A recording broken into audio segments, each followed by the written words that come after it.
Are you looking to start an IV hydration medical clinic? Are you a medical director? Are you a physician? Are you a nurse? In today's video, I am going to talk to you about how to properly form a hydration clinic if that's a service you're looking to administer.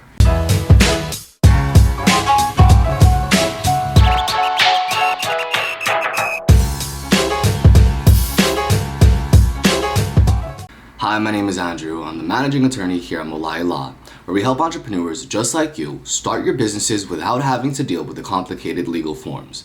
Our Done For You service is backed by over 2,700 plus 5-star Google reviews, and we can help you start your business too. The purpose of these videos are to provide you with as much guidance and clarity in the beginning stages of your business. So if you haven't already, please make sure you hit the like, subscribe, as well as a bell notification so you don't miss out on any future videos.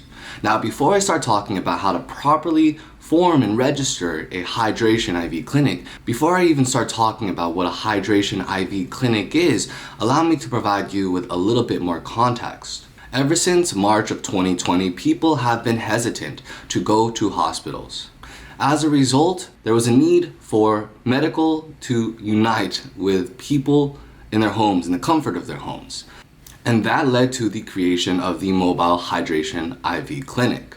The great benefit of having an IV hydration clinic is you can receive treatment, whether it's vitamins, saline, whatever it may be. You can receive that treatment in the comfort of your own home. This has led many trained physicians as well as nurses to consider whether or not the hydration IV clinic business venture is something for them. And so if you fall into this category, make sure you stay tuned for the following. With that context out of the way, let's go ahead and talk about what a hydration IV clinic even is. After I talk about what a hydration IV clinic is, I am going to then talk about my second point, which is who should be involved. And finally, for my third point, I am going to talk to you about the business structure that should be formed when trying to open a hydration IV clinic. So let's go ahead and talk about what a hydration IV clinic actually is. It's exactly as it sounds. A hydration IV clinic can either be mobile or it can be at a office. Both options are actually very common. However, as I mentioned in the beginning of this video, what we're starting to see is a surge in mobile hydration IV clinics due to the fact that people just don't want to go to hospitals in order to receive their treatment. Hydration IV clinics that are mobile allows you to visit your patients at their very home. Now, it's important that if you have patients that live in different counties, that you clarify which types of business license you need in order to stay compliant when administering your hydration IV services in the specific counties. Each county is a little different, so you are going to want to confirm which business license you need in each county in order to compliantly administer your hydration IV services. So with that understanding that IV hydration clinics provide that ease, that convenience, let's go ahead and talk about point 2. Point number 2 being who should be involved in the ownership of a hydration IV clinic. Now, there's this belief that as long as you hold the specialized licenses in order to administer IV, then you're good to go. In other words, a lot of the times what we see is nurses think that they can start a hydration IV clinic, that they can start it without being involved with a physician.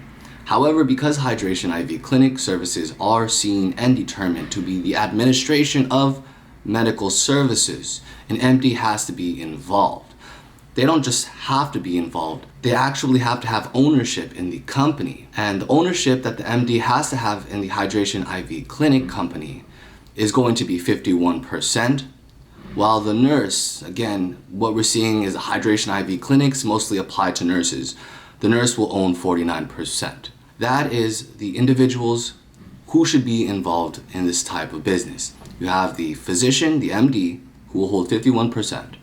And you have the nurse who will hold 49%. And the reason why it's not 50-50 is because of point 3. The business structure that's required in order to administer your hydration IV services is what's called the medical corporation.